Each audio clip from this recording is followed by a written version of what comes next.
Dave the pharmacist here. Today we're talking about people who get beta blockers prescribed or the dose is increased even though they have low blood pressure or low heart rate. This is really common, and it's one of the situations that makes patients crazy because they think their doctors are crazy. Basically, you got a drug that lowers blood pressure, and yet you go to your doc and you say, "Doc, my blood pressure is low. Can I stop this beta blocker?" Or, "My heart rate is low. Can I stop this beta blocker?" And the doc typically says, "I'd like to try to keep it on at least a little bit."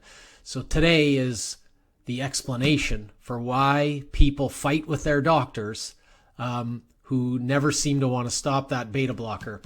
This is mostly relevant to folks who've just had a heart attack or folks with heart failure, but it may be relevant to others. So we're going to tell you the situation.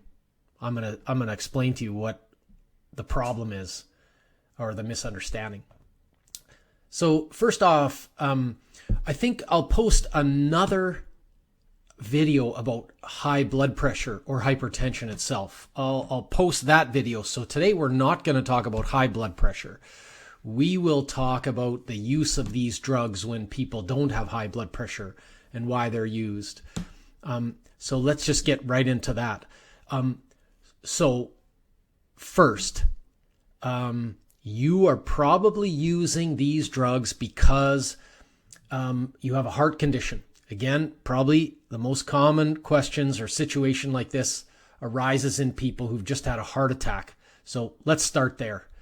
Somebody has a heart attack. They're back home after getting out of the hospital, and they're feeling tired. Their blood pressure is low. We see people with blood pressure numbers of less than 95 over 65. And they're thinking, well, geez, normal blood pressure is 120 over 80. Why, doc, do I have to keep taking this blood pressure drug, this beta blocker? The other situation, which is kind of the same answer or the same situation, is somebody has a heart rate of, say 62 beats per minute or 60 beats per minute, maybe less, maybe in the 50s. And yet the doctor still wants to keep them on this beta blocker. And when you read the beta blocker information sheet, it says, well, this drug lowers or slows your heart rate. So it's a pretty funny situation to want to keep that on. So here's the situation. Okay, time for some amazing artwork. Here is a one muscle cell in your heart. So think about a muscle cell in your heart. That thing, as we've talked about in different videos, that one muscle cell in your heart is linked to probably 3 million other heart muscle cells in your heart. So these heart muscle cells are obviously contracting together at one time about every second, 70 times per minute. So 70 heartbeats per minute is considered the average heart rate of a human. And so these guys are beating 70 times per minute. Your body can make that go faster or slower depending on hormones and stuff that is other things, stressors that are happening in the body.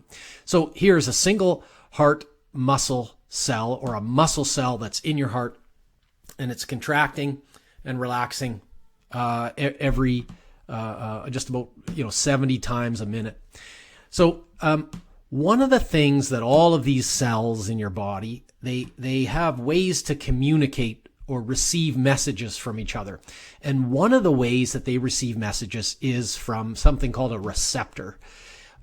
So I've drawn a little receptor outside. Here's another muscle cell, and I've drawn a receptor on the outside of it. And this is called a beta receptor. So doesn't matter. The specific receptor here called a beta receptor in your heart, this is a heart muscle cell. This thing is shaped perfectly for only one thing, one type of hormone. So it's just kind of like a baseball glove that's sitting on the outside of this heart muscle cell, connected to the heart muscle cell, and it's shaped for only one kind of hormone. And in this case, that hormone is what we used to call the hormone called adrenaline. So if adrenaline is floating around in the blood, the way that adrenaline works on your heart is through this, what's called a beta receptor. Now, I probably don't need to remind you about what adrenaline can do to your heart. So let's take a quick example. Let's say you are you're driving down a road and you fishtail on the gravel, or where I live, you fishtail on the ice. You feel like you're going to lose control of your car, and all of a sudden you just feel a surge of adrenaline. Your heart is beating really fast. You've got adrenaline going to your brain and you're feeling really awake. You've got adrenaline going to your muscles and all sorts of things. You're jittery, you're breathing heavy. So that's what adrenaline does. It's as soon as your brain senses danger, that adrenaline is released by your adrenal gland, and it prepares you to fight or run away, fight or flight. So that's what adrenaline does. But the way that adrenaline causes that heart to start beating faster and harder is through this beta receptor. So if there is no adrenaline, in the bloodstream or in the general environment, then this thing will sit there and do nothing.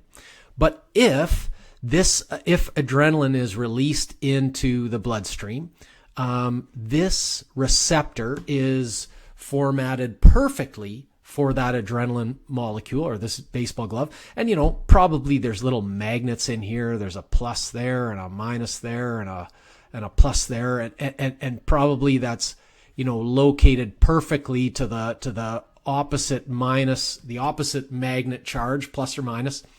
So you got this attraction where this receptor can pull in adrenaline that's sort of, in close to the area.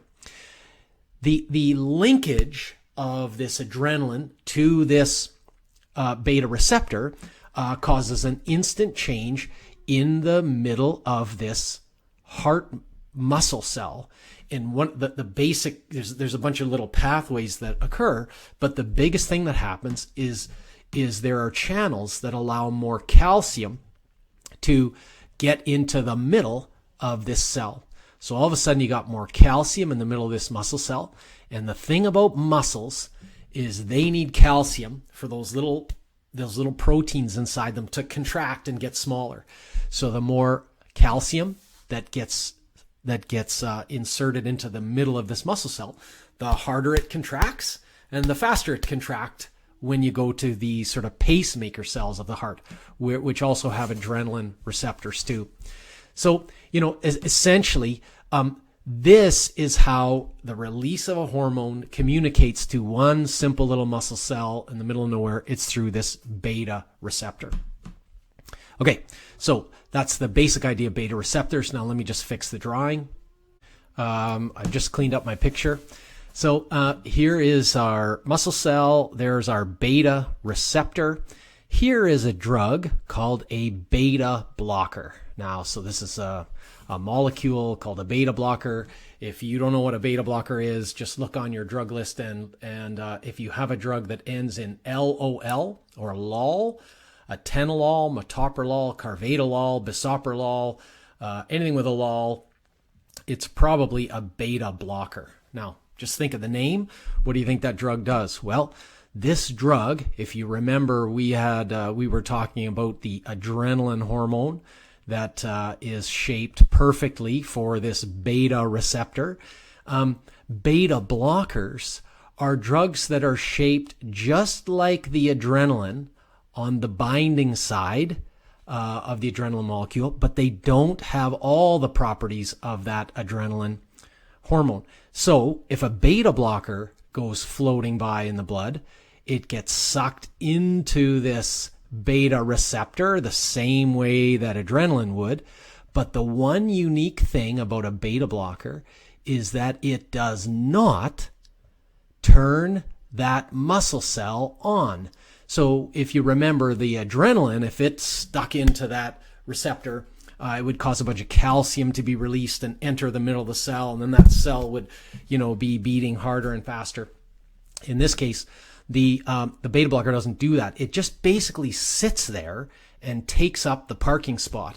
So, what that means is if you got a beta blocker, if beta blockers are on board and they're covering or taking up that beta receptor, then if real adrenaline is floating by, well, it's just going to bounce off. It's going to have nowhere to go, so it won't be able to stimulate this receptor, and so it will bounce off and have to go somewhere else.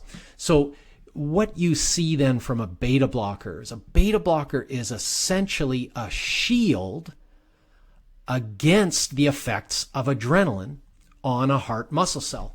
So maybe you want to say next then, well, so what? Why then are we worried about, well, it's a good thing, because if this heart muscle cell is damaged, if you just had a heart attack, or if you've got a little bit of heart failure where your heart isn't functioning very well, or some of your muscle fibers are still healing, they need to heal after, being out of oxygen or basically out of breath, suffocated for a while.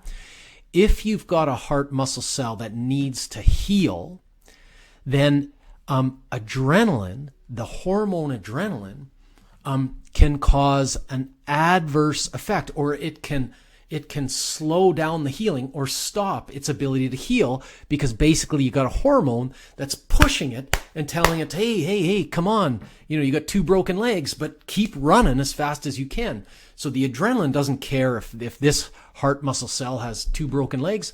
It just is there to send the message and to push that thing to work harder. So especially after heart attacks or in people with heart failure, pushing those heart muscle cells to work harder, and this adrenaline will come day and night, not just when you're exercising. It'll come after you're exercising, when you need to really relax and you allow these muscle cells to heal.